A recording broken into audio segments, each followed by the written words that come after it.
Fate shows its hand in the most unexpected moments. Dust swirled across the barren Texas plains as Clara Winters stood at the weathered ranch gate, two silent children clutching her skirts. Exhaustion lined her face, but determination burned in her eyes. She had nowhere left to turn, until the tall, brooding rancher opened his door and uttered the words that would change everything. Need a wife. They need a dad. Before we jump back in, tell us where you're tuning in from, and if this story touches you, make sure you're subscribed, because tomorrow, I've saved something extra special for you. The journey that had brought Clara to this desperate crossroads began 3 weeks earlier in a smoke-filled room in Austin. The lawyer's voice had droned on, each word another nail in the coffin of her carefully constructed life. I'm sorry, Miss Winters, but your brother's will is quite clear. As his unmarried sister, you are named guardian of his children, effective immediately. Clara's hands trembled as she stared at the two small figures huddled in oversized chairs across the room. Emma, age 7, with her father's same serious gray eyes, and Lucas, barely 5, thumbs stuck firmly in his mouth. Her niece and nephew, now orphans after the stagecoach accident that claimed both their parents. But I'm a seamstress, Clara protested, her voice barely above a whisper.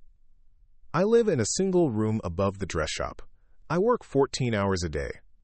How could I possibly? The alternative, the lawyer interrupted, shuffling papers with practiced indifference, is that the children become wards of the state. The boy would likely be sent to a work farm, the girl to one of the church orphanages. A cold weight settled in Clara's stomach. She looked again at the children. Emma sat straight-backed, her small hand protectively covering her brother's. They had her brother William's features, the straight nose, the determined set of the jaw, the last remnants of her family. No, Clara said firmly, that won't be necessary. I'll take them. That single moment of courage had set in motion a desperate chain of events. The dress shop owner made it clear that children were not welcome in the cramped quarters where Clara both worked and lived. Her meager savings dwindled with alarming speed as she paid for temporary lodging, while frantically searching for alternatives. Then came the letter, discovered among her brother's effects, a response to an inquiry William had made months before his death. A land claim out in West Texas, cheap land available for those willing to work it.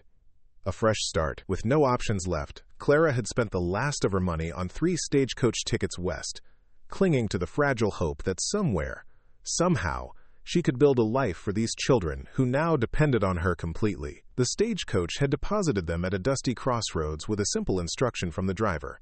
Thornwood Ranch is 5 miles down that trail. Belonged to a man named Jackson Thornwood. Keeps to himself mostly, but might have work if you're asking. 5 miles. It might as well have been 500 as Clara trudged through the relentless heat, a small carpet bag in one hand, Lucas's tiny fingers clutched in the other, Emma trailing silently behind. Their thin city shoes were no match for the rough terrain, and by the time the weathered ranch house appeared on the horizon, all 3 were limping, parched and covered in a fine layer of Texas dust. "Stay behind me," Clara instructed the children as they approached the gate. Her heart hammered against her ribs. What if there was no work? What if the rancher turned them away? They had nowhere else to go, no money for return passage, not even enough for a proper meal. The door to the ranch house swung open before Clara could summon the courage to knock. A tall man filled the doorframe, his face shadowed by a wide-brimmed hat. For a long moment he simply stared, taking in the unexpected sight before him. A slender woman in a travel-worn dress, 2 small children hiding in her shadow. "Mr. Thornwood?" Clara's voice emerged steadier than she felt. "I'm Clara Winters. My brother William had correspondence with you about land in these parts." The man's expression remained unreadable. "William Winters," he repeated, the name seeming to stir some recollection. "Expected a man, not." His eyes flicked to the children. "A family. My brother and his wife died 3 weeks ago," Clara explained, fighting to keep her voice from breaking. "I'm all these children have now. We've come because," she faltered, then lifted her chin. "We need work, Mr. Thornwood. A place to stay. I can cook, clean, sew. I'll do whatever is needed." Jackson Thornwood studied her for what felt like an eternity, his gaze moving from Clara to the children and back again. He was younger than she had expected, perhaps in his mid-30s, with a weathered face that spoke of years under the harsh Texas sun. His eyes, a startling clear blue against his tanned skin, revealed nothing of his thoughts. Finally, he stepped back, opening the door wider. "Come in," he said gruffly.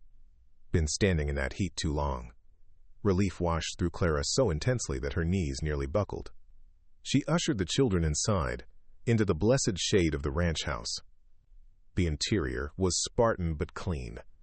A large main room with a stone fireplace, rough-hewn furniture, and floors worn smooth by years of use. A few books sat neatly stacked on a side table, an unexpected touch of refinement in the otherwise utilitarian space. "Sit," Thornwood instructed, gesturing toward the table. "You look ready to drop." As if responding to a command, Lucas's small legs gave way, and he sank to the floor, tears finally breaking through the brave face he'd maintained throughout their journey. Emma immediately knelt beside him, whispering something Clara couldn't hear. Preparing and narrating this story took us a lot of time, so if you are enjoying it, subscribe to our channel. It means a lot to us. Now back to the story. Thornwood frowned, disappearing into what Clara assumed was the kitchen. He returned moments later with a pitcher of water and 4 tin cups. "Drink," he said, pouring water for each of them. Slowly. Clara helped Lucas to his feet and guided both children to the table. They drank the water with desperate gratitude, some color returning to their dusty faces. When they had finished, Clara cleared her throat. "I should explain our situation more fully, Mr. Thornwood." He raised a hand, stopping her. "Eat first. Talk later." Again he disappeared into the kitchen, returning with bread, cheese, and some dried meat. It was simple fare, but to Clara and the children, it might as well have been a feast. As they ate, Clara observed the reluctant host moving about the room, his actions efficient and economical. There was a deliberate quality to everything he did, as if words and movements alike were valuable resources not to be wasted. Occasionally his gaze would land on the children, lingering with what Clara thought might be curiosity rather than annoyance. When they had eaten their fill, Thornwood sat across from them, arms folded across his chest. "Now," he said, "your brother, he wrote about buying land adjacent to mine. Said he was bringing his family in the spring." Clara nodded. That was his plan. But there was an accident. "The stagecoach," she glanced at the children, lowering her voice. "It went off the road during a storm. William and Sarah didn't survive." Understanding dawned in Thornwood's eyes. He looked at Emma and Lucas with new awareness. These are his children. "Yes, I'm their aunt, their only living relative." "And you've come to claim the land?" Clara's hands twisted in her lap. "I had hoped to, but I discovered William never completed the purchase. The letter from you was all I found among his papers. We've come with nothing but the clothes on our backs and whatever skills I can offer." Silence fell between them, heavy with the weight of Clara's implicit request. Outside, the wind had picked up, whistling through the gaps in the window frames. Lucas had fallen asleep, his head resting on his sister's shoulder. Emma remained alert, her solemn eyes moving between Clara and the stranger who held their fate in his hands. "I need help around the ranch," Thornwood said finally. "Previous housekeeper left 2 months back. Got married to one of the hands from the Peterson place." He gestured vaguely to the room around them. "Place has gone to hell since." Hope flickered in Clara's chest. "I could take over those duties. I'm a hard worker, Mr. Thornwood, and I'm skilled with a needle. I could mend, make whatever's needed." He nodded slowly. "There's a small cabin out back. Used to belong to the foreman before he moved on. Been empty for a while, but it's sound. Roof doesn't leak. You and the children could stay there." "Thank you," Clara breathed, relief flooding through her. "We won't be a burden, I promise. I'll earn our keep." Thornwood stood abruptly, moving to the window. His back to them, he spoke in that same measured way, as if each word cost him something. "Ranch is no place for a woman and children alone." Clara stiffened. "Are you saying we can't stay after all?" He turned, his expression unreadable again. "I'm saying people talk. Small community out here. Everyone knows everyone's business." "I don't understand." Thornwood ran a hand through his dark hair, a gesture of rare agitation. "Need a housekeeper. Need a wife, too." He looked directly at the children, then back to Clara, They need a father. The bluntness of his statement struck Clara like a physical blow. She felt the blood drain from her face. Mr. Thornwood, are you proposing marriage to a woman you've just met? Makes sense, he said with infuriating practicality. You need a home, security? I need a wife. Been putting it off too long. The boy there, he nodded towards sleeping Lucas. He'll need a man to show him the way of things. Girl, too. Dangerous country for women without protection. Clara stood, indignation temporarily overshadowing exhaustion. Mr. Thornwood, while I appreciate your offer of work, I cannot possibly consider a marriage of convenience to a complete stranger. Something that might have been amusement flickered across his face. Not asking for an answer now, offering a solution that benefits us both. He moved toward the door. Think on it. Meanwhile, I'll show you to the cabin. Too stunned to argue further, Clara gently roused Lucas. The child's eyes fluttered open, confusion giving way to fear until he registered his sister's presence. Emma helped him to his feet, her own expression wary. We're going to stay in a cabin, Clara explained softly. Just for tonight. Then we'll figure things out. Thornwood led them across the yard to a small structure set back from the main house. True to his word, the cabin was simple but sound. A single room with a stone fireplace, a bed in one corner, a small table with 2 chairs. Dust covered every surface, but the floor was solid. The windows intact. Not much, Thornwood acknowledged, but better than sleeping under the stars. Clara nodded, too exhausted to speak. The emotional toll of the day, of the past 3 weeks, crashed over her like a wave. All she wanted was to collapse on that dusty bed and close her eyes against the impossible choices that faced her. As if sensing her distress, Thornwood's voice softened slightly. There is a well behind the main house. Outhouse is yonder. I'll bring some blankets. He paused at the door. Rest now. Tomorrow's soon enough for decisions. When he had gone, Clara sank onto the edge of the bed, her legs finally giving way. Emma stood before her, gray eyes wise beyond their years. Is this our home now, Aunt Clara? Clara swallowed hard. I don't know, sweetheart, for tonight at least. That man, Emma continued, her voice barely above a whisper. He wants to marry you? Children missed nothing, Clara realized. Mr. Thornwood thinks it would be a practical arrangement. But don't worry about that now. Mama said practical isn't the same as right, Emma said. With the simple wisdom of childhood, Clara's throat tightened. Sarah had been practical in so many ways. The way she managed William's household, the way she taught her children, the way she faced life's challenges. What would she think of Clara now, considering a marriage of convenience to provide for her children? Thornwood returned with blankets, a pitcher of water, and a lamp. He set them down without ceremony. Sun comes up early, he said. So do I, but take your time in the morning. Been a long journey.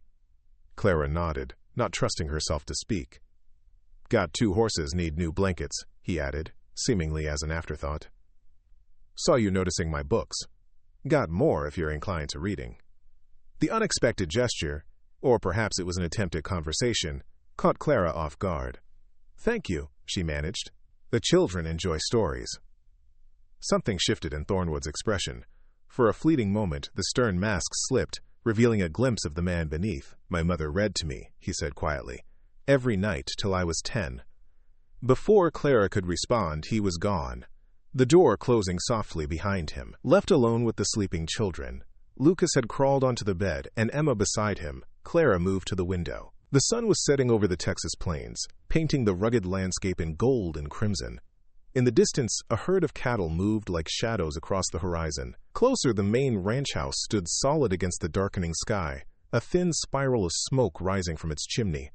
This was not the life she had envisioned, not the outcome William and Sarah would have wanted for their children. Yet here they were, with one chance at stability dangling before them, attached to an impossible condition. Marriage to Jackson Thornwood.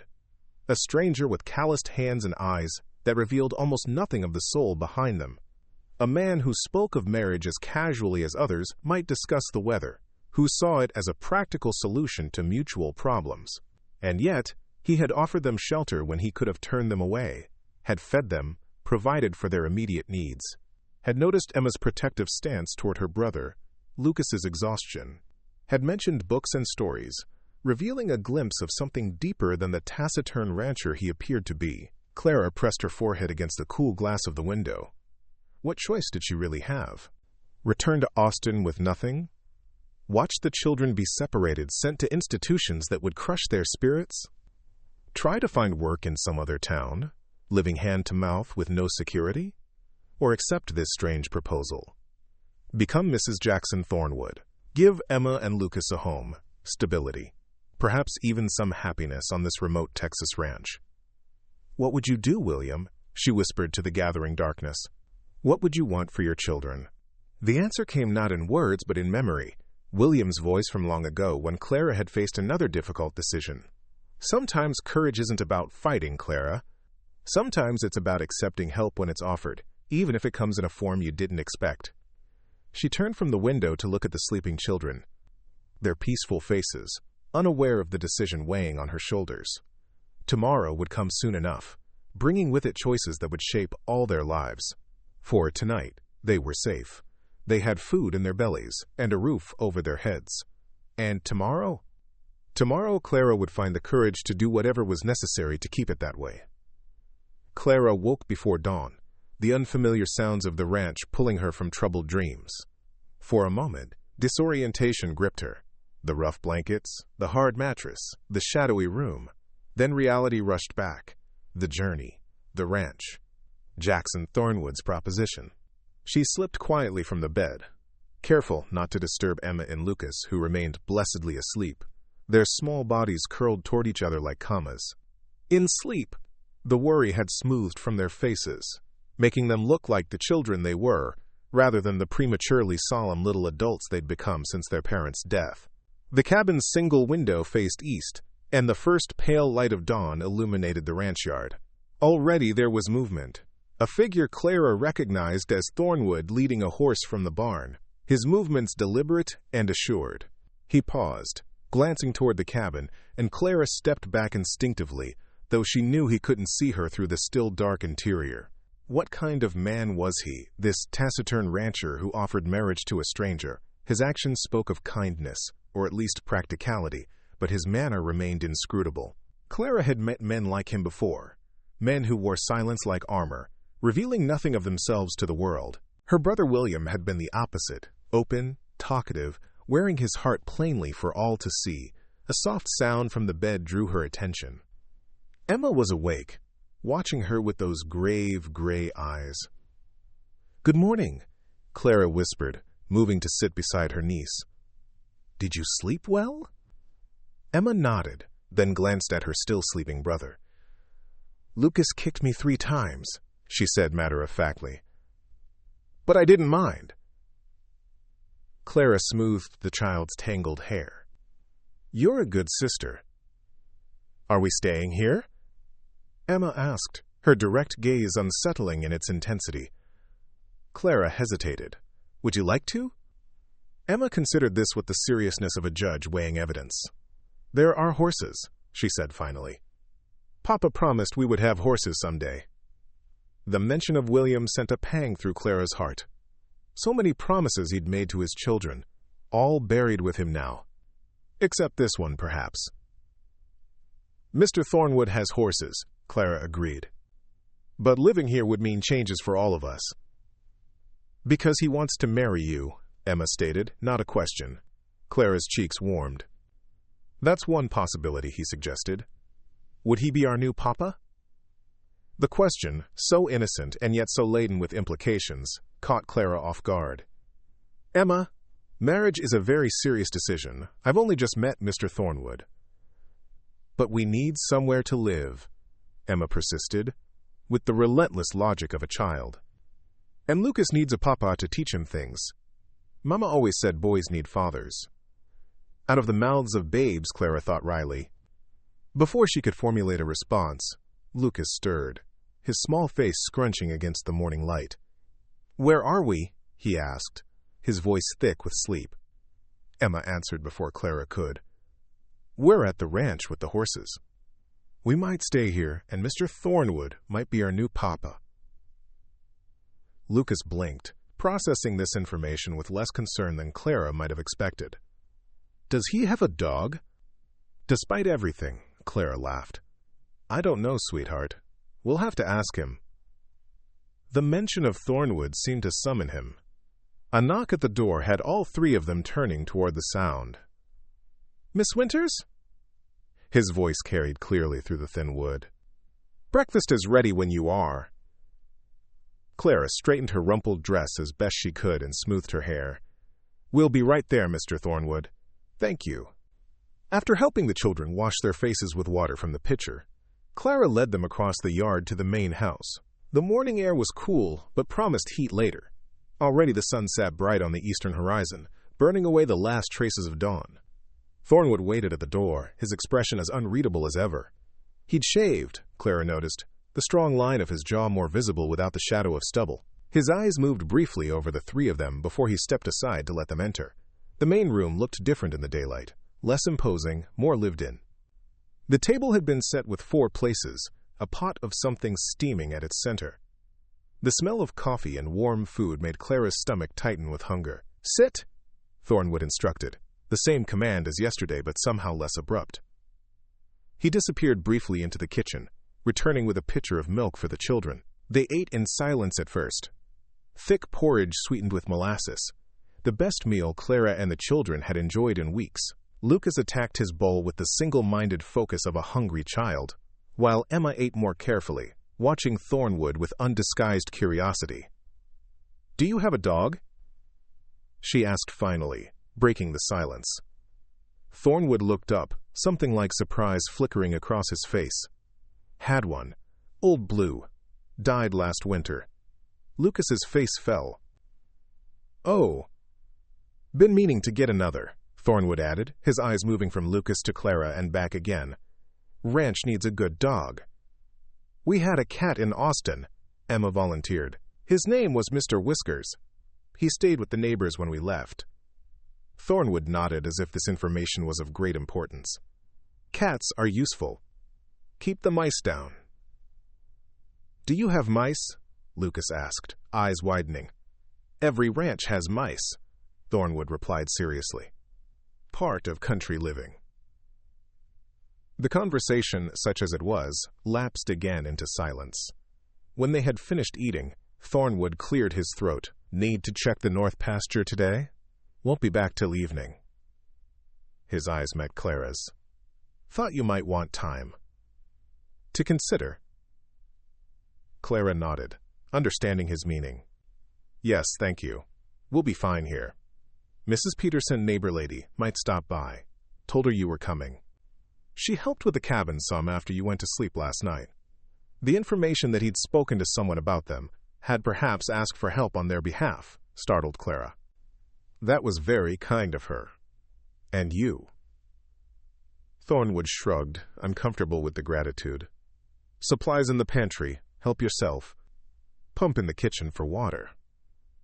He hesitated, then added, Books on the shelf. Children welcome to them. With that, he rose from the table, collected his hat from a peg by the door, and was gone. The silence he left behind felt strangely empty. Emma broke it first. I like him, she declared. He doesn't talk too much. Clara smiled despite herself. No, he certainly doesn't. Can we see the horses? Lucas asked hopefully. Perhaps later, Clara promised. First, I think we should help clean up, then maybe explore our new surroundings a bit. The morning passed quickly as they settled into the cabin, sweeping away dust, airing out the single room, making up the bed with fresh linens Mrs. Peterson had apparently provided. Clara found herself grateful for the practical tasks that kept her hands busy and her mind occupied, preventing her from dwelling too deeply on the decision that loomed before her. Around midday, as Clara was hanging their few clothes to air on a line outside the cabin, a wagon appeared on the road leading to the ranch. A plump woman with gray-streaked hair held the reins, and beside her sat a girl of perhaps 12 or 13. Yoo-hoo! The woman called, waving enthusiastically as she brought the wagon to a stop. You must be Miss Winters! Jack said you'd arrived with the little ones. Clara moved forward to greet the visitors, wiping her hands on her apron. "Yes, I'm Clara Winters. You must be Mrs. Peterson?" "Margaret Peterson, honey, and this is my daughter Beth." The woman climbed down from the wagon with surprising agility for her size. "We've brought you some things to help you get settled. Hope you don't mind the intrusion." "Not at all," Clara assured her, warmed by the unexpected kindness. "Please come in." Emma and Lucas, drawn by the commotion, appeared at the cabin door, regarding the newcomers with shy curiosity. "Well, aren't you two darlings?" Margaret exclaimed. "Beth, help me with these baskets. We've brought a proper welcome to Thornwood Ranch." The proper welcome turned out to be 2 large baskets, filled with food, linens, and small necessities that Clara would never have thought to ask for. A sewing kit, candles, soap scented with lavender, even a small rag doll that Margaret presented to Emma with a flourish. "My Beth outgrew dolls years ago," she explained, "but this one was too pretty to throw away. Thought you might like her." Emma accepted the gift with solemn thanks, her fingers tracing the doll's yarn hair with careful reverence. For Lucas, there was a small carved wooden horse.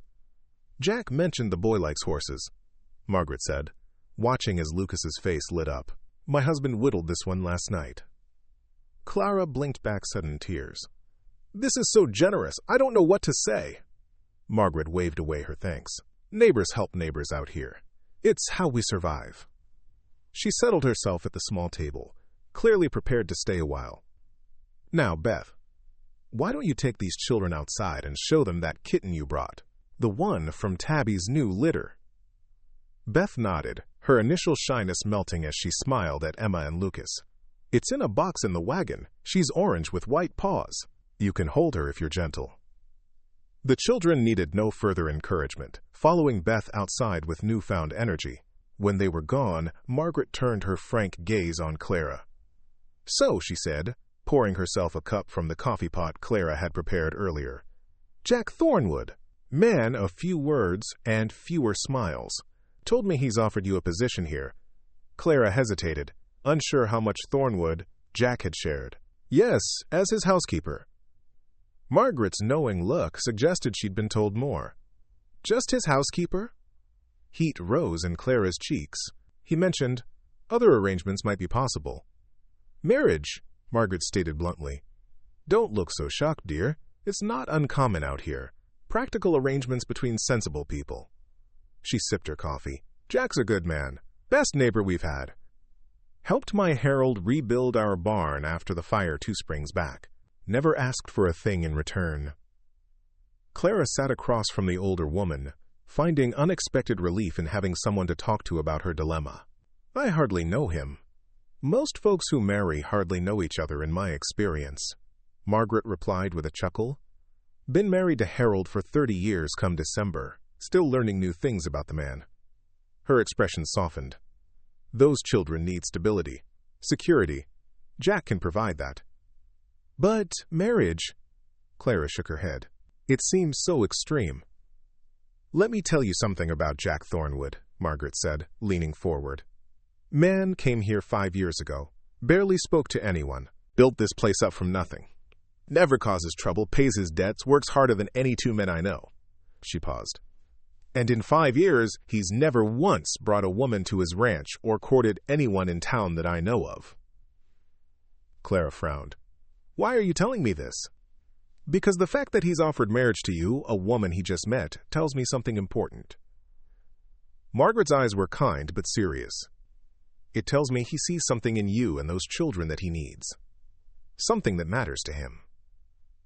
Outside, the sound of children's laughter floated through the open window. Clara looked out to see Emma and Lucas crouched beside the wagon, taking turns holding what appeared to be a tiny orange kitten, while Beth looked on with a teenager's careful supervision. "I need to think of the children," Clara said softly. "Their happiness, their future." "Of course you do," Margaret agreed. "But you might consider your own happiness too. Life's too short and too hard out here to spend it alone if you don't have to." She reached across the table to pat Clara's hand. "Just something to think about." They spent another hour in pleasant conversation, Margaret filling Clara in on the small community of ranchers and farmers scattered across the area, the nearest town of Willow Creek, some 15 miles distant. The monthly church services held in various homes by a circuit-riding preacher. "Next one's at our place," Margaret informed her. "Sunday after next. You and the children should come. Jack, too, though he rarely attends." By the time Margaret and Beth departed, the sun was westering in the sky, and Clara felt both overwhelmed and comforted by the visit. The knowledge that there were kind neighbors nearby eased some of her anxiety about the isolation of ranch life. The kitten, it turned out, was a welcome gift that Margaret had insisted on leaving behind, despite Clara's protests. "Jack won't mind," she'd said confidently. "Place needs some life in it." Now the tiny creature explored the cabin with boundless curiosity, while Emma and Lucas followed its progress with delight. "Can we keep her, Aunt Clara?" Emma asked, her usual solemnity replaced by childish eagerness. "Please." Clara, thinking of Thornwood's comment about mice, nodded. "I suppose we can, if Mr. Thornwood agrees." "What shall we name her?" Lucas wondered, reaching out to stroke the kitten's soft fur. "Pumpkin," Emma decided immediately. "Because she's orange." The afternoon passed in a haze of domestic activity. Clara prepared a simple supper from the supplies Thornwood had indicated, and the additional bounty from Margaret's baskets. As the shadows lengthened, she found herself glancing more frequently toward the road, watching for Thornwood's return. He arrived just as the sun was dipping below the horizon, his tall figure silhouetted against the crimson sky as he rode into the yard. Clara watched from the cabin window as he dismounted, his movements speaking of weariness as he led his horse to the barn. "Mr. Thornwood is back," she told the children, who were playing with Pumpkin near the fireplace. "Let's go up to the house. Supper is nearly ready." Thornwood emerged from the barn as they crossed the yard, pausing when he saw them approaching. Something in his stance, a slight stiffness perhaps, made Clara wonder if he'd expected them to be gone when he returned. "Mr. Thornwood," she called, summoning a smile. "We've prepared supper if you're hungry." He nodded, falling into step beside them as they walked to the main house. "Mrs. Peterson came by?" he asked, noting the kitten in Lucas's arms. "Yes, she was very kind. She brought some supplies and a few other things." Clara gestured toward the kitten. "Including Pumpkin here. I hope that's all right." Thornwood looked at the tiny ball of fur, then at Lucas's hopeful face. "Good Mauser's cats," he said simply, and Clara knew it was approval. Supper was a quiet affair at first, everyone tired from the day's activities. Gradually, however, Emma and Lucas began to share their experiences, the kitten's antics, the books they'd discovered on Thornwood's shelf, the birds they'd spotted near the cabin. Thornwood listened more than he spoke, but Clara noticed that when he did respond to the children, his answers were thoughtful and direct, never dismissive or impatient. He treated them like people, not nuisances, a quality Clara had observed was rare even in some parents. After the meal, as Clara began to clear the dishes, Thornwood cleared his throat. "Made a decision?" he asked quietly, while the children were distracted by Pumpkin's investigation of a dust mote. Clara set down the plate she was holding. "Mr. Thornwood." "Jack," he interrupted. "Name's Jack." "Jack," she amended. "This is all very sudden. Marriage is... it's not something to enter into lightly." He nodded, accepting this. "Not asking for love," he said, his voice low enough that the children couldn't hear. "Respect is enough. Partnership." "And the children?" His eyes moved to Emma and Lucas. "Good kids, deserve a home, stability." He hesitated, then added, "Had a younger sister once. Raised her after our parents died. Knows something about caring for children." The mention of his sister, a piece of personal history freely offered, surprised Clara. "What happened to her?" she asked gently. Pain flickered across his face, quickly suppressed. "Fever. 2 winters ago." "I'm sorry," Clara said, understanding now why he'd been so willing to help them. He knew what it was to lose family, to be responsible for children not his own. Thornwood shrugged, but the gesture didn't disguise his lingering grief. Life out here is hard. Easier with family. The simple truth of his statement resonated with Clara. What was she really considering? A marriage without love, but with mutual respect and shared purpose. A home for Emma and Lucas. Security in a harsh land. And for Thornwood, Jack, an end to solitude, a family to fill the emptiness left by his sister's death. It wasn't what she'd dreamed of as a young woman. It wasn't the love match her brother and Sarah had enjoyed. But perhaps it could become something good, something solid, in time. If we did this, she said slowly, there would need to be conditions. Jack raised an eyebrow, waiting. The children come first. Their well-being, their happiness. He nodded without hesitation. I would need my own space, at least at first.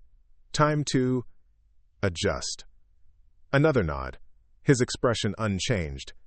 And I would need your word that you would treat them as your own. Not as burdens or obligations, but as family. At this, something shifted in his eyes. A softening, perhaps, or recognition. Have my word, he said quietly. Would be proud to call them mine. The sincerity in his voice caught at Clara's heart.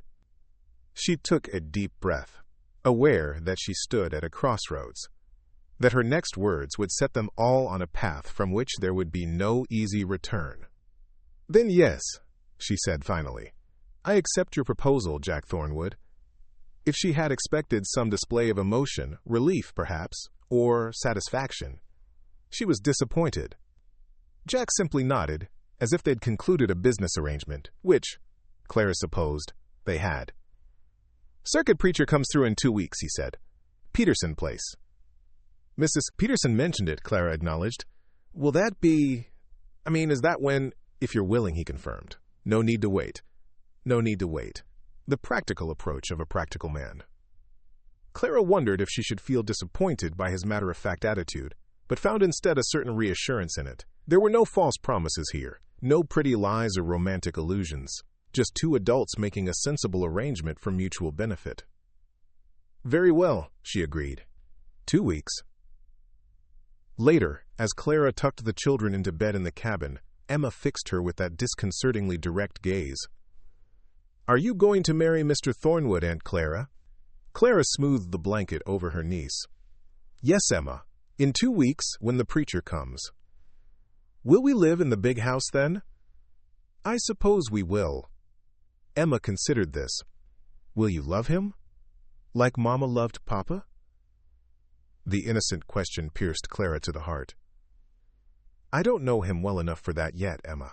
But I respect him, and I think he's a good man. Sometimes that's enough to begin with. Mama said she knew she loved Papa the first time he made her laugh, Emma recalled, her voice drowsy. She said his eyes crinkled at the corners, and she knew right then she wanted to see that every day forever. Clara blinked back sudden tears. Your Mama was very wise, she whispered, and very lucky. Mr. Thornwood doesn't laugh much, Emma observed. No, Clara agreed. He doesn't. But he looks at us the way Papa did, the child continued, her eyes drifting closed. Like we matter. In the dim light of the cabin, with Emma's words echoing in her mind, Clara sat long after the children had fallen asleep. The enormity of what she had agreed to pressed upon her. A marriage to a man she barely knew, a life in this remote place, the responsibility of creating a family from the broken pieces of 2 separate lives. And yet, beneath the anxiety and uncertainty, a small, steady flame of hope had begun to burn. Emma was right. Jack Thornwood looked at them like they mattered. Perhaps that was enough to build upon. Perhaps in this unlikely place, with this unlikely man, they might all find what they needed most. Not just survival, but belonging. The 2 weeks before the wedding passed in a blur of activity. Clara found herself settling into the rhythm of ranch life with surprising ease. Each morning she rose with the sun, prepared breakfast for the 4 of them, then spent her days organizing the main house, which had clearly suffered from the absence of a woman's touch. Jack had not exaggerated when he said the place had gone to hell since his previous housekeeper left. The kitchen pantry needed sorting, the curtains washing, the floors a thorough scrubbing. Clara attacked these tasks with determination, finding comfort in the familiar routines of housekeeping. It gave her purpose, a way to contribute, to make this strange new place begin to feel like home. The children adjusted even more quickly. Lucas spent hours following Jack around the ranch, watching with wide-eyed fascination as the rancher went about his daily chores. Jack, for his part, showed unexpected patience with the boys' constant questions, answering each one with the same direct simplicity he applied to everything. "Why do you check the horse's feet?" Lucas asked one afternoon as Jack inspected a mare's hoof. "Stones can get stuck," Jack explained, demonstrating with careful hands. "Hurts them. Makes them lame." "Like when I got a splinter?" "Similar," Jack agreed. "Except horses can't tell us where it hurts. So you have to look for it," Lucas concluded, nodding with the gravity of newfound wisdom. Clara, watching from the barn doorway, felt a warmth spread through her chest at the interaction. These small moments of connection between Jack and the children reassured her that her decision, hasty though it might seem to others, had been the right one. Emma was more reserved in her approach to their new guardian, watching him with thoughtful eyes, evaluating him in her solemn way.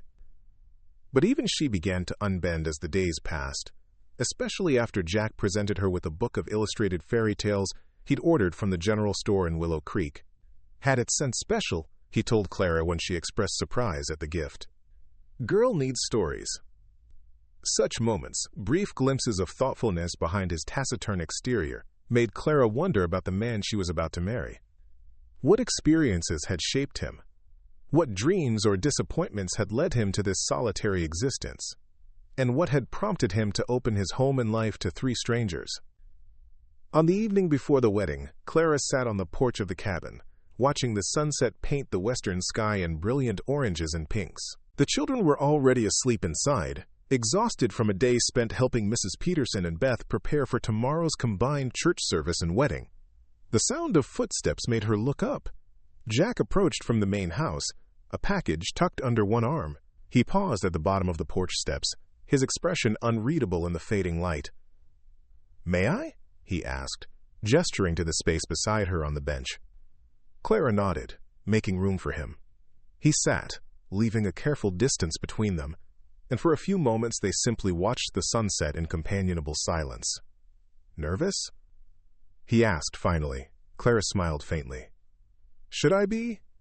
Jack shrugged. "Big step. Marrying a stranger." "You're not entirely a stranger anymore," Clara pointed out. "I know you take your coffee black, that you read poetry when you think no one is watching, and that you have more patience with Lucas's questions than I sometimes do." Something that might have been amusement flickered across Jack's face. "Observant. A necessary quality in a seamstress," Clara replied. "And in a wife, I imagine." Jack nodded, then set the package he'd been holding on the bench between them. "Brought something for tomorrow." Clara looked at him in surprise, then down at the package. "What is it?" "Open it," he suggested, his voice gruff with what might have been embarrassment. Curious, Clara unwrapped the brown paper. Inside lay a dress of deep blue calico, simple but beautifully made, with tiny pearl buttons down the front and delicate embroidery at the collar and cuffs. "Jack," she breathed, lifting the garment with careful hands. "It's lovely, but how?" "Mrs. Peterson helped," he admitted. "Took one of your dresses for the size. Woman in town made it. Said a bride should have something new." Tears pricked at Clara's eyes. The thoughtfulness of the gesture, from a man who spoke so little and revealed even less, touched her deeply. "Thank you," she said softly. "It's perfect." Jack nodded once, seemingly relieved by her reaction. "Been thinking," he said after a moment. "About after." "After the wedding, you mean?" "About the children," he clarified. "Want to do right by them. Been making plans." "What kind of plans?" Clara asked, intrigued by this unexpected initiative. "Lucas needs a pony," Jack stated. "Something gentle. Found one at the Wilson place. Going to get it next week." Clara blinked in surprise. A pony? Jack, that's... Boy needs to learn to ride, he continued, as if it were the most natural thing in the world. Emma, too, when she's ready. Thinking about school as well. Peterson girl is educated. Could teach them for now. Later, maybe boarding school in Austin. Boarding school? Clara repeated, momentarily overwhelmed by these long-term considerations. Jack, that's years away. He met her gaze directly. Making a family, he said simply, requires planning. In that moment, Clara glimpsed the depth of commitment behind Jack's proposal. This wasn't merely a practical arrangement for temporary convenience. He was thinking of their future, all of them, together, in terms of years, not months. I didn't realize you'd given it so much thought, she said softly. Jack looked away, back toward the last crimson streaks of sunset. Had time, been alone too long. He hesitated, then added, want to do better for them than was done for me. It was the most personal statement he'd made since they'd met, a rare window into his past. Clara waited, hoping he might continue, but he'd reached his limit of self-disclosure for the moment. The dress is beautiful, she said instead, running her fingers over the fine fabric. I'll be proud to wear it tomorrow. Jack nodded, rising to his feet. Should get back, he said. Early start tomorrow. Clara stood as well, the dress cradled in her arms. Jack, she said impulsively, I think we'll make a good family. The four of us. He looked at her for a long moment, something unreadable in his blue eyes. Hope so, he said finally, his voice rougher than usual. Then, with a brief nod, he turned and walked back toward the main house, his tall figure gradually fading into the gathering darkness. The wedding day dawned clear and bright, the October sky a brilliant blue over the rolling Texas landscape. Clara, dressed with care in the new blue dress, its color bringing out the deeper tones in her hazel eyes. She arranged her hair simply, with a few wildflowers Emma had insisted on gathering that morning. You look pretty, Aunt Clara, the little girl pronounced, watching the preparations with solemn approval. Like a real bride. Clara smiled, touching the child's cheek. Thank you, sweetheart. Are you ready for today? Do you understand what's happening? Emma nodded gravely. You're marrying Mr. Thornwood, and we'll all live together in the big house, and he'll be our new papa. She tilted her head thoughtfully. Is it all right if I don't call him Papa right away? I still remember my real papa. A lump formed in Clara's throat. Of course it's all right. You can call him whatever makes you comfortable, Emma. I'm sure Mr. Thornwood will understand. The Peterson farm, a larger and more established property than Jack's ranch, was already busy with activity when they arrived. The monthly church service was an important social occasion for the scattered ranching community, and today's edition of a wedding had drawn an even larger crowd than usual. Clara, suddenly shy in the face of so many strangers, kept the children close as Margaret Peterson bustled forward to greet them. There's our bride, she exclaimed warmly. And don't you look lovely in that dress? Jack has a good eye, I must say. She ushered them toward the house. The service will start soon. The preacher's inside having a cup of coffee. Come and meet everyone. The next hour passed in a whirl of introductions as Clara was presented to what seemed like every rancher, farmer, and shopkeeper within 30 miles. Everyone was welcoming, if openly curious about the widow who had appeared from nowhere to marry the reclusive Jack Thornwood. Never thought I'd see the day, an elderly rancher told Clara with a chuckle. Jack's been keeping to himself since he came here. Must be something special about you, young lady. Through it all, Clara kept searching the growing crowd for Jack himself, but there was no sign of him. As the time for the service approached, she began to feel a flutter of anxiety in her stomach. Surely he wouldn't. He'll be here, Margaret reassured her, noticing her worried glances. Jack Thornwood is a man of his word. Harold saw him riding this way not 30 minutes ago, looking surprisingly presentable. True to Margaret's prediction, Jack arrived just as the preacher was calling everyone to gather for the service. He rode into the yard on his best horse, wearing what Clara recognized as his Sunday suit, his dark hair neatly combed, his face freshly shaved. Their eyes met across the yard, and for a moment everything else seemed to fade away. The murmuring crowd, the children tugging at her skirts, even the preacher clearing his throat importantly. There was only Jack, standing tall and straight beside his horse, his blue eyes fixed on her with an intensity that made her breath catch. Then Lucas broke the spell, running forward with an excited cry. "Mr. Thornwood! Look, Emma brought flowers for Aunt Clara's hair." Jack knelt to the boy's level, listening with grave attention to this important news. When he rose, he approached Clara with measured steps, stopping at a respectful distance. "You look," he began, then paused, seeming to search for a word adequate to the occasion. "Beautiful." Coming from Jack, the simple compliment carried more weight than the most elaborate flattery. Clara felt herself blushing like a girl at her first dance.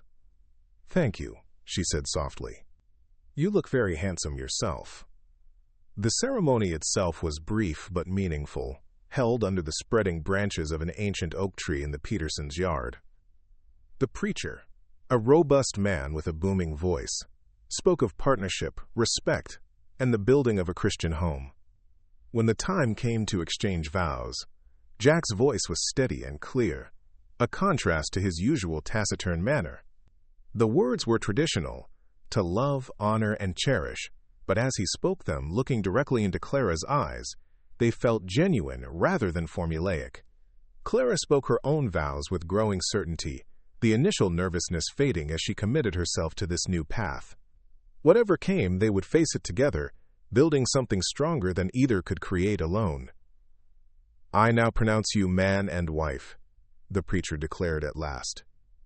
"Mr. Thornwood, you may kiss your bride." A hush fell over the gathered community. Clara, suddenly aware of all the watching eyes, felt heat rise in her cheeks. She and Jack had never discussed this part of the ceremony. They had barely touched in the 2 weeks since his proposal, maintaining a careful physical distance as they navigated their unusual courtship. Jack hesitated, then stepped closer, his eyes questioning. Clara gave a slight nod, her heart beating faster. Gently, almost tentatively, he bent down and pressed his lips to hers. The kiss was brief, chaste, but Clara felt something stir within her at the contact, a warmth, a possibility. When Jack drew back, there was a new awareness in his eyes that suggested he had felt it too. A cheer went up from the crowd, breaking the moment. Lucas, not entirely understanding but caught up in the excitement, began jumping up and down. Even Emma managed a small smile, her solemn face brightening as she clutched her rag doll tightly. What followed was a celebration unlike anything Clara had experienced before.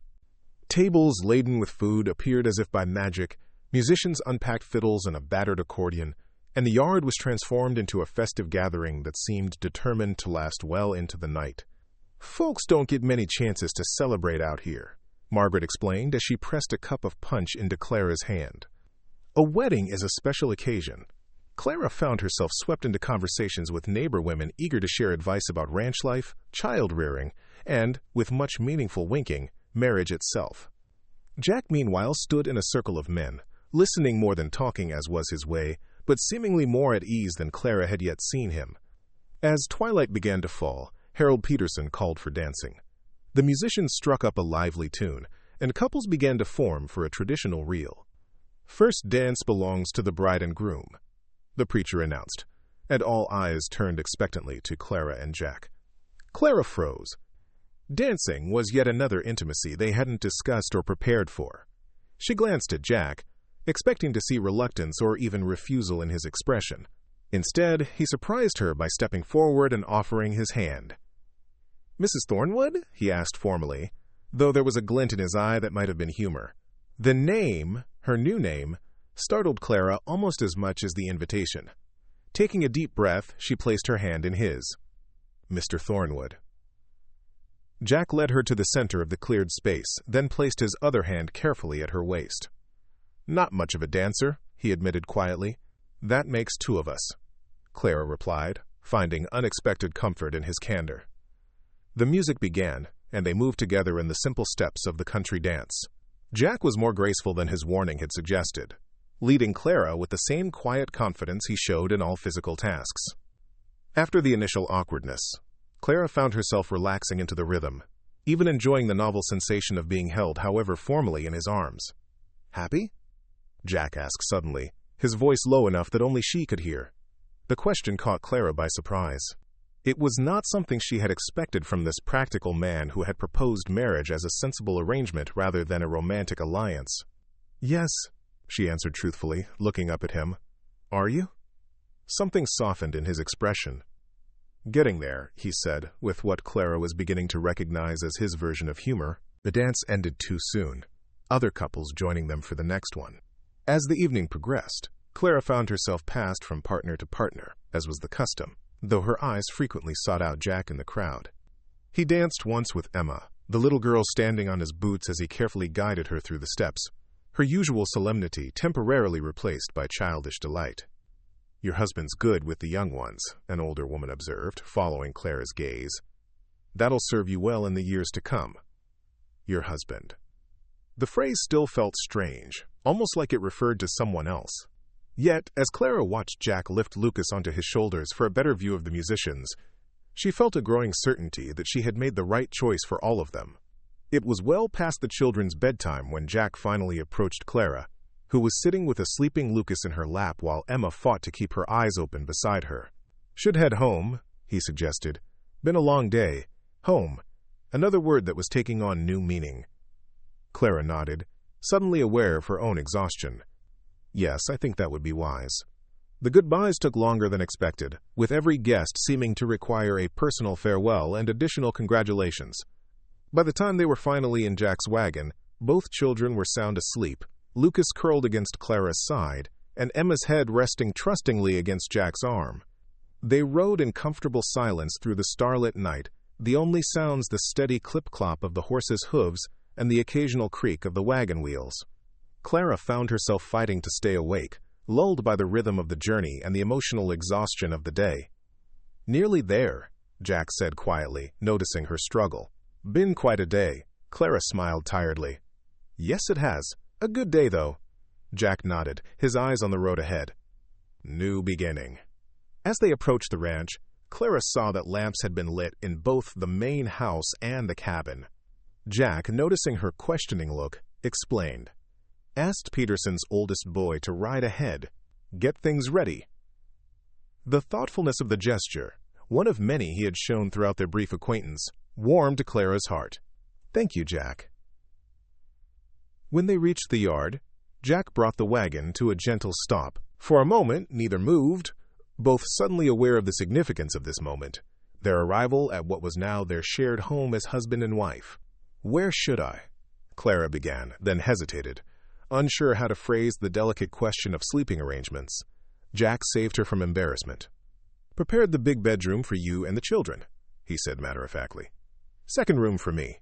For now." The last two words hung in the air between them, an acknowledgement of the physical aspect of marriage that they had yet to address. Relief and something like disappointment mingled in Clara's chest. "That's very considerate of you, Jack." He shrugged. "No rush," he said simply. "Have time." Clara reached out impulsively, touching his hand where it rested on the wagon seat. "Thank you," she said again, meaning not just for the sleeping arrangements but for everything. His patience, his respect, his understanding of what she needed. Jack looked down at her hand on his, then turned his palm upward, enfolding her fingers in a gentle grip. "Welcome home, Clara," he said softly. In that moment, with her new husband's hand warm around hers and the sleeping children beside them, Clara felt the first real stirrings of hope for their future. This marriage might have begun as a practical arrangement, but perhaps, given time and nurturing, it could grow into something more, something deep and true and lasting. As if reading her thoughts, Jack squeezed her hand gently before releasing it. "Should get these little ones to bed," he said, his voice returning to its usual practical tone. Together they carried the sleeping children into the house that would now be home to all four of them. Clara, following Jack up the porch steps with Lucas in her arms, felt a sense of rightness that transcended any lingering doubts. They had made vows today, promises to build a life together. In this moment, watching Jack carefully navigate the doorway with Emma cradled against his chest, Clara made a private vow of her own, to approach this marriage with an open heart, to find the good in each day, and to help create the family that all of them, in their different ways, so desperately needed. The autumn days following the wedding settled into a rhythm at Thornwood Ranch. Each morning, Clara woke before dawn to prepare breakfast, still marveling at the strange new reality of having a husband. Jack would already be up, tending to the early chores, his heavy footsteps on the porch announcing his return just as she set the coffee pot on the table. The children adjusted to the new arrangements with the resilience of youth. Lucas claimed a spot at Jack's right hand at meals, mimicking the rancher's straight-backed posture and deliberate movements. Emma maintained her watchful reserve, but Clara noticed the little girl's eyes following Jack with growing interest, especially when he read aloud from one of his books in the evenings. "Never had much schooling," Jack had admitted to Clara one night after the children were asleep. "But my mother taught me letters." Always valued reading. These small revelations about his past came infrequently, like rare gifts offered when Clara least expected them. She treasured each one, slowly piecing together the puzzle of the man she had married. True to his word, Jack brought home a gentle pony for Lucas the week after the wedding. The boy's face when he first saw the dappled gray creature standing patiently in the corral was a sight Clara knew she would remember all her life. "Is he really mine?" Lucas had whispered, clutching the fence rail with white-knuckled excitement. "All yours," Jack confirmed. "Name's Pepper. Need to learn to care for him before you can ride him, though." Lucas had nodded solemnly. "I'll learn everything, Mr. Thornwood. I promise." Jack had glanced at Clara then, something warm in his eyes. "No, you will, son. We'll start today." The word son had hung in the air between them, significant and weighted with possibility. Clara had seen Emma's back stiffen slightly, but the little girl had said nothing, simply watching as Jack lifted Lucas over the fence to meet his pony. That night, as Clara tucked Emma into bed, the child finally spoke what was on her mind. Lucas calls him Mr. Thornwood, but he called Lucas son today. Clara smoothed Emma's dark hair away from her forehead. "I noticed that. How do you feel about it?" Emma considered the question with her usual seriousness. "I don't know. Papa was Papa. Mr. Thornwood is different." "Different doesn't mean less important," Clara suggested gently. "It just means different." "Could I call him Jack?" Emma asked suddenly. "Not Papa or Mr. Thornwood. Just Jack." Clara smiled, recognizing the compromise for what it was. "I think he would like that very much. Shall we ask him tomorrow?" Emma nodded, some tension easing from her small shoulders. "Yes, tomorrow." These small adjustments, these careful negotiations of their new family structure, filled the first month of their marriage. Jack remained in the second bedroom, maintaining a respectful distance that Clara both appreciated and increasingly questioned. Their relationship was evolving, growing warmer and more comfortable with each passing day. But the final step toward true marriage remained untaken. Not that there wasn't physical awareness between them. Clara caught Jack watching her sometimes when he thought she wouldn't notice, his blue eyes darkening with feelings he kept carefully leashed. And she found herself noticing things about him that she hadn't before. The strength in his hands as he worked with the horses, the rare smile that transformed his serious face, the way his voice softened when he spoke to the children. The matter came to a head one evening in late November. The first real cold snap of the season had swept across the plains, bringing with it a bitter north wind that found every crack and crevice in the old ranch house. After putting the children to bed with extra blankets, Clara entered the main room to find Jack building up the fire. "Going to be a cold night," he observed, straightening from his task. "Might see frost by morning." Clara rubbed her arms, feeling the chill despite her woolen shawl. "The children should be warm enough. I added quilts to their beds." Jack nodded, his eyes on the dancing flames. "And you?" The question hung between them, layered with meaning. Clara took a deep breath, gathering her courage. "Jack," she said quietly, "we've been married over a month now." He turned to face her, his expression carefully neutral. "We have." "I think," Clara continued, her heart hammering against her ribs, "that perhaps it's time we discussed our own sleeping arrangements." Something flickered in Jack's eyes. Surprise, relief, uncertainty. "You're sure?" The question, so direct, yet so considerate of her feelings, confirmed what Clara already knew in her heart. This man, for all his gruff exterior, would never push or demand or take what wasn't freely given. "I'm sure," she said simply. "We're building a life together, Jack. A family. I think we're ready for this step." He crossed the room to stand before her, close enough that she could feel the warmth radiating from his body. Slowly, giving her every chance to withdraw, he raised a hand to touch her cheek. "Clara Thornwood," he said, his voice rough with emotion, "you are a remarkable woman." That night they truly became husband and wife. Jack's tenderness surprised Clara, his careful consideration of her comfort revealing yet another facet of this complex man she had married. Afterward, lying in the darkness with her head pillowed on his chest, Clara felt a sense of rightness, of completion. Whatever had brought them together, chance, necessity, providence, they were making something real and valuable from it. As winter settled over the Texas plains, life at Thornwood Ranch adjusted to the harsher conditions. The children's education, which had been informal during the busy autumn months, became more structured as outdoor activities became limited by the weather. "Emma reads well," Jack observed one evening, after listening to the little girl stumble through a passage from one of his books. "Better than I did at her age." Pride glowed in Emma's face at the praise. "Mama taught me," she said, the mention of her mother no longer bringing immediate tears as it once had. "She said books were windows to places we might never see." Jack nodded seriously. "Your mama was right." He glanced at Clara. "Been thinking. Children need proper schooling." "The nearest school is in Willow Creek," Clara reminded him. 15 miles is too far to travel daily, especially in winter. "Margaret Peterson taught school back east before she married," Jack said. "Spoke with her last week. Willing to come 3 days a week, teach Emma and Lucas, along with her Beth and the Henderson children." Clara stared at him in surprise. "You've arranged this already?" Jack had the grace to look slightly abashed. Wanted to be sure it was possible before mentioning it. "Peterson's got a spare room. Children could stay over if weather turns bad." The thoughtfulness of the arrangement touched Clara deeply. Jack had considered not just the children's education, but their safety and comfort as well. It was yet another example of how seriously he took his responsibilities as their new father. "I think that sounds wonderful," she said warmly. "When would this start?" "After Christmas," Jack replied. "Speaking of which..."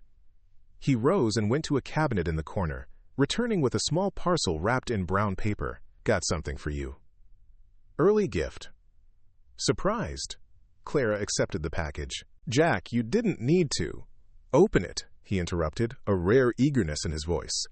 Inside the paper lay a small book bound in soft leather. Clara opened it to find blank pages, cream-colored and inviting.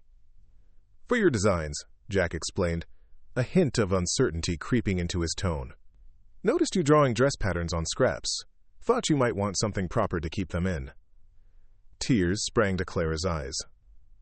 In the whirlwind of adjustment to ranch life and motherhood, she had almost forgotten her former profession as a seamstress. That Jack had noticed her occasional sketches, understood what they meant to her, and thought to provide for this small personal pleasure overwhelmed her with gratitude. "It's perfect," she whispered, running her fingers over the smooth leather. "Thank you, Jack." He shrugged, uncomfortable as always with expressed emotion, but there was satisfaction in his eyes. "Your talents shouldn't be lost just because you're here now. Might be a way to use them, even on a ranch." It was the most eloquent speech Jack had ever made to her, and it unlocked something in Clara's heart. This man, who spoke so little yet observed so much, had seen her, not just as a wife or mother or housekeeper, but as Clara, with skills and dreams of her own. That night, after the children were asleep, Clara sat at the kitchen table with her new book open before her, sketching designs by lamplight. Jack sat across from her, quietly mending a piece of tack, their companionable silence broken only by the crackling of the fire and the occasional scratch of Clara's pencil on paper. "Could make a business of it," Jack suggested after watching her work for a while. "Dressmaking. Women around here have few options." Clara looked up, startled by the suggestion. "Here? But who would buy fancy dresses on a ranch?" "Not fancy," Jack corrected. "Practical. Well made." Margaret says the woman who sewed in town moved away last spring. Closest dressmaker now is in Austin. The idea took root in Clara's mind, growing and blossoming over the following days. By Christmas, she had sketched out a dozen designs for practical yet attractive garments suited to ranch life. Sturdy work dresses, children's clothes that allowed for growth, men's shirts with reinforced elbows and shoulders. Christmas itself was a revelation. Clara had worried that the holiday would be difficult for the children, their first without their parents. She'd prepared them as best she could, talking openly about how it was natural to miss their mother and father, especially at special times. What she hadn't anticipated was Jack's determination to make the day memorable for them all. He disappeared one morning in mid-December, returning at dusk with a small pine tree strapped to his horse. "Not much," he acknowledged as he set it up in the corner of the main room. "Best I could find on the property." Emma and Lucas had stared at the tree with wide eyes, then at Jack with something close to adoration. Clara, watching from the kitchen doorway, felt her heart swell with love for this man who expressed his feelings not in words, but in actions. They decorated the tree with ribbons, paper stars the children cut out, and a string of dried berries Clara had saved from the fall harvest. On Christmas Eve, Jack produced small carved wooden figures for the nativity scene, rough-hewn but recognizable shapes of Mary, Joseph, the baby Jesus, and a few animals. "Made them at night," he explained when Clara expressed amazement. "After you were asleep." Christmas morning brought simple but treasured gifts. For Lucas, a small wooden chest Jack had made to hold his growing collection of treasures, interesting rocks, feathers, the shed skin of a snake found in the barn. For Emma, a set of watercolor paints ordered from a catalog, and several sheets of good paper. "Noticed you like colors," Jack told her gruffly when she thanked him with solemn politeness. "Thought you might enjoy making some of your own." It was the first time Clara saw Emma hug Jack voluntarily, the little girl's thin arms wrapping around his neck as he knelt to her level. The startled pleasure in Jack's face as he carefully returned the embrace made Clara turn away, blinking back tears. Her own gift from Jack was a silver thimble, delicately engraved with her initials. "For your work," he said simply. "Should have proper tools." Clara's gifts to him were practical as well. New gloves she had made from leather scraps found in the barn, lined with soft flannel for warmth, and a scarf knitted in the evenings after he'd gone to his workshop.